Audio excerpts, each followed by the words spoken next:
Nouveau chapitre, mouvement rectiligne sinusoïdal. On trouvera l'énoncé sous forme de PDF dans la boîte de description tout en bas. Exercice numéro 1. Un mobile ponctuel est animé d'un mouvement rectiligne sinusoïdal de part et d'autre d'un point O, choisi comme origine des abscisses, et de période t égale à 0,314 secondes.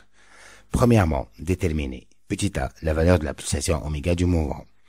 Petit b, la valeur de la phase initiale phi du mouvement et celle de son amplitude x au max, sachant qu'à l'origine des dates, la vitesse du mobile est nulle et que son abscisse est égale à 2 cm. Petit c, l'équation horaire de ce mouvement. Deuxièmement, quelle est la valeur algébrique de la vitesse à l'instant de date t égale à 1 seconde? Dans quel sens s'effectue le mouvement à cet instant? Réponse. Premièrement, petit a, oméga égale à 2pi sur t. 2pi sur 0,314, ça fait 20 radians seconde moins 1. Petit b, x0 égale à x max sinus phi. Donc sinus phi égale à x0 sur x max. À t égale à 0, le mobile se trouve au point d'abscisse 2. Donc x0 égale à 2. La vitesse est nulle au point d'abscisse 2. Donc x max égale à 2. Donc sinus phi égale à 1. Donc phi égale à pi sur 2 radians. Petit c, on va remplacer dans l'équation horaire. On trouvera donc x de t égale à 2 10 moins 2 sinus 20t plus pi sur 2. Deuxièmement, la vitesse, donc, c'est la dérivée de x sur dt. Donc, la dérivée, donc, on fait sortir oméga et le sinus devient égal à cosinus. Donc, ça fait x max oméga cosinus oméga t plus phi. En remplaçant t par une seconde, on trouvera donc moins 0,365 mètres secondes moins 1. Et ainsi, le mobile se déplace dans le sens négatif puisque v. Exercice numéro 2. Un mobile est animé d'un mouvement rectiligne sinusoïdal d'équation x de t égale à 2 10 moins 2 sinus de t de pi t moins pi sur 4. X est en mètres et t en secondes. Premièrement, calculer la période du mouvement. Deuxièmement, calculer la valeur maximale de la vitesse du mobile. Troisièmement, quelle est la valeur de la vitesse au point d'abscisse 1,2 cm, le mobile se déplaçant dans le sens positif de l'axe des abscisses. Réponse. Premièrement, alors oméga égale à 2pi sur t, donc t égale à 2pi sur oméga, ça fait 2pi sur 2pi, ça fait 1 seconde. Deuxièmement, alors le Vmax c'est x max fois oméga, 2 moins 2 fois 2pi, ça fait 0,125 mètres seconde moins 1. Troisièmement, donc vitesse, c'est dérivé de x sur dt, c'est x max oméga, donc cosinus oméga t plus phi. Alors, on va remplacer donc le cosinus par racine carrée de 1 moins sinus carré, donc ça fait x max oméga fois racine de 1 moins sinus carré oméga t plus phi. On va remplacer sinus par x de t sur x max, ça fait donc Vx égale à x max oméga racine de 1 moins xt sur x max le tout au carré. Ça fait donc 2 10 moins 2 fois 2pi fois racine de 1 moins 1,2 sur 2 le tout au carré. J'ai simplifié par 10 moins 2. Ça donne donc plus ou moins 0,1 mètre seconde moins 1. Or le mobile se déplace dans le sens positif, donc V égale à 0,1 mètre seconde moins 1. Exercice numéro 3. Un mobile animé d'un mouvement rectiligne sinusoïdal parcourt un segment de 8 mètres de longueur. Il met 5 secondes pour aller d'une extrémité à l'autre de la trajectoire. À la date t égale à 0, le mobile est à son abscisse maximale. Premièrement, établir l'équation horaire du mouvement. Deuxièmement, déterminer la date du premier passage du mobile par le point d'abscisse 2 mètres dans le sens négatif de l'axe x' des abscisses.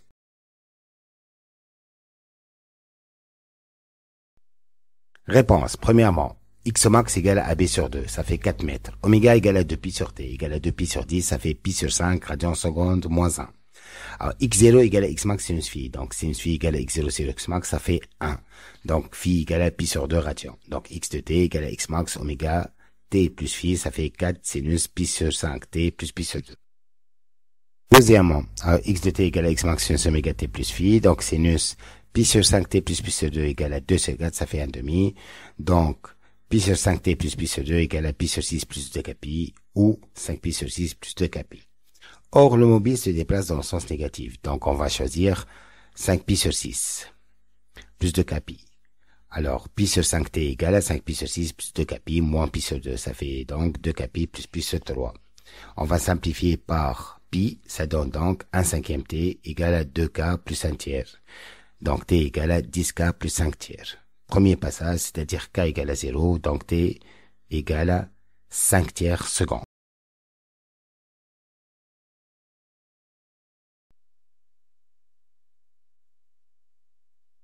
Exercice 4. La courbe de la figure ci-contre donne les variations de l'abscisse X d'un mobile animé d'un mouvement rectiligne suivant un axe X'. Premièrement, à partir de la courbe, déterminez petit a, la nature de ce mouvement, petit b, son amplitude, petit c, sa période et sa pulsation, petit d, sa phase initiale. Deuxièmement, réponse. Premièrement, petit a, le mouvement est rectiligne sinusoïdal. Petit b, x max égale à 3 10 moins 2 d'après le graphe. 3 carreaux, ça fait donc 3 10 moins 2. Petit c, t égale à 8 carreaux fois 0,25, ça fait 2 secondes. Oméga égale à 2 pi sur t, ça fait 2 pi sur 2, ça fait pi radian seconde moins 1. Petit d, x0 égale à x max sinus phi, donc sinus phi égale à x0 sur x max. D'après le graphe, x0 égale à 2, donc ça fait sinus phi égale à 2 tiers. D'où phi égale à 0,73 radians, ou pi moins 0,73, ça fait 2,41 radians. Or, la courbe est croissante, donc dérivé de x sur dt positive, donc cosinus phi positive, donc phi égale à 0,73 radians. Deuxièmement, à l'équation horaire est 3,2 sinus pi t plus 0,73 radians. Exercice 5. L'accélération d'un mobile en mouvement rectiligne est liée à son abscisse par la relation a de t égale à moins 9x. Premièrement, montrer que le mouvement de ce mobile est sinusoïdal. Deuxièmement, déterminer sa période et sa fréquence. Troisièmement, sachant que la valeur maximale de la vitesse du mobile est 1,5 m/s moins 1, trouver la valeur de son amplitude. Premièrement, l'accélération, c'est dérivé carré x sur dt carré. Ça fait moins x max oméga carré sinus oméga t plus phi. Donc, ça fait d carré x sur dt carré plus x max oméga carré sinus oméga t plus phi de x égale à 0. Or, x max fois sinus, ça fait x, donc ça fait d carré x sur dt carré plus x oméga carré égale à 0. C'est l'équation différentielle d'un mouvement rectiligne sinusoïdal.